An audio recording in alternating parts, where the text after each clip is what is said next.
আসসালামু আলাইকুম বন্ধুরা, আপনারা সবাই কেমন আছেন? আজ আমি আপনাদের সাথে শেয়ার করব খুব সহজভাবে বাড়িতে কিভাবে কেক বানানো যায় মাত্র সামান্য কয়েকটা উপকরণ দিয়ে।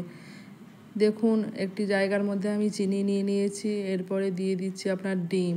এখানে আমি দুটো ডিম দিয়েছি, দিয়ে নিলাম সামান্য পরিমাণ নুন, বেকিং পাউডার ও সোডা, এবং দিয়ে নেব কিছুটা পরিমাণ সাদা তেল। এরপরে সমস্ত উপকরণটাকে আমি ভালোভাবে মেখে নেব, যেন চিনিটা পুরোপুরি সম্পূর্ণভাবে গলে যায়।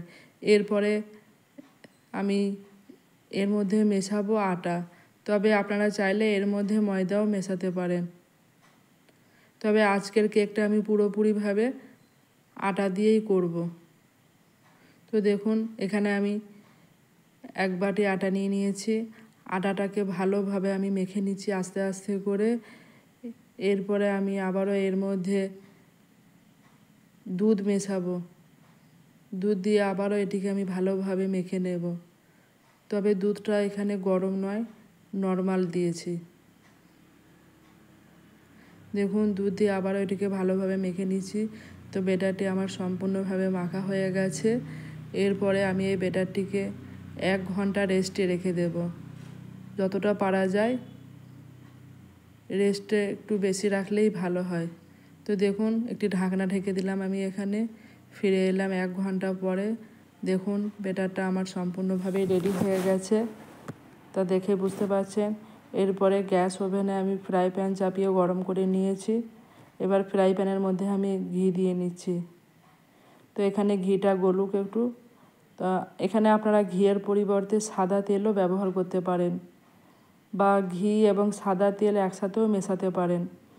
কিন্তু আজকের কেকটা আমি বানাবো পুরোপুরিভাবে ঘি দিয়ে। ঘি দিয়ে বানানোর ফলে কেকের স্বাদটা আরও বেড়ে যায়। তো দেখুন, এখানে আমার ঘি একদম গলে গেছে। এরপরে ব্যাটারটিকে আমি সুন্দরভাবে ফ্রাই প্যানের মধ্যে সমানভাবে দিয়ে নেব। দেখুন, আস্তে আস্তে করে দিয়ে নিচ্ছি চারিদিকে, যেন কেকটা চারিদিক সমানভাবে হয়। তো কেক ব্যাটারটা আমার দেয়া হয়ে গেছে। এরপরে এর ওপর থেকে আমি কিশমিশ ছড়িয়ে দেব। তো আপনারা এখানে চাইলে কাজু বাদাম বা আমন্ডও ব্যবহার করতে পারেন। আমার কাছে ছিল না, তাই আমি দিইনি। তো দেখুন, এরপরে এটিকে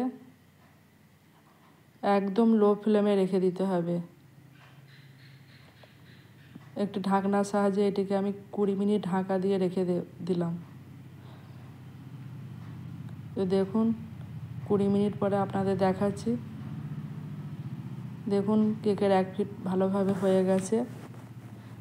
এবার এটিকে খুব সাবধানের সাথে উল্টাতে হবে, যেন না ভেঙে যায়। তো দেখুন, উল্টাবার জন্য আমি এটাকে প্রথমে একটি থালার মধ্যে তুলে নিচ্ছি। থালার মধ্যে তুলে নিয়ে আমি এটাকে উল্টাবো। তা না হলে তো এমনি উল্টানো যাবে না, তাহলে তো ভেঙে যাবে। তো দেখুন, ফ্রাই প্যানের মধ্যে আবারও আমি ঘি দিয়ে নিচ্ছি, যেন কেকের এই পিঠটাও ভালোভাবে ঘিয়েতে ভাজা হয়। তো দেখুন, এখানে আমার ঘিটা গলছে। তো একটা জিনিস খেয়াল রাখতে হবে, কেকটা যেন পুরোপুরি লো ফ্লেমে হয়, তা না হলে পুড়ে যাবে। তো দেখুন, খুব সাবধানের সাথে এটাকে উল্টাতে হবে, তা না হলে তো 1 পিঠ নরম আছে, ভেঙে যেতে পারে। তো এটিকে আমি আবারও উল্টে দিচ্ছি। তো কেক তো আমরা সবসময় বাজার থেকে কিনে খাই। তো একবার এই পদ্ধতি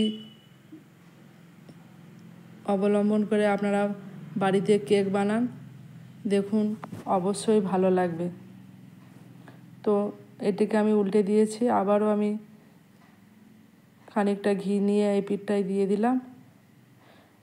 এরপরে আবার এটিকে আমি 10 মিনিট লো ফ্লেমে আবার রেখে দেবো। তো দেখুন, এখানে আমার কেক একদম সম্পূর্ণভাবে রেডি।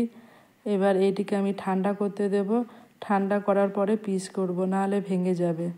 তো দেখুন, এখানে কেক আমার পিসও হয়ে গেছে। তো আজকের ভিডিওটা কেমন লাগলো তা আপনারা অবশ্যই জানাবেন এবং এরকম নিত্য নতুন ভিডিও পেতে আমার চ্যানেলটিকে সাবস্ক্রাইব করে পাশে থাকবেন। আল্লাহ হাফেজ।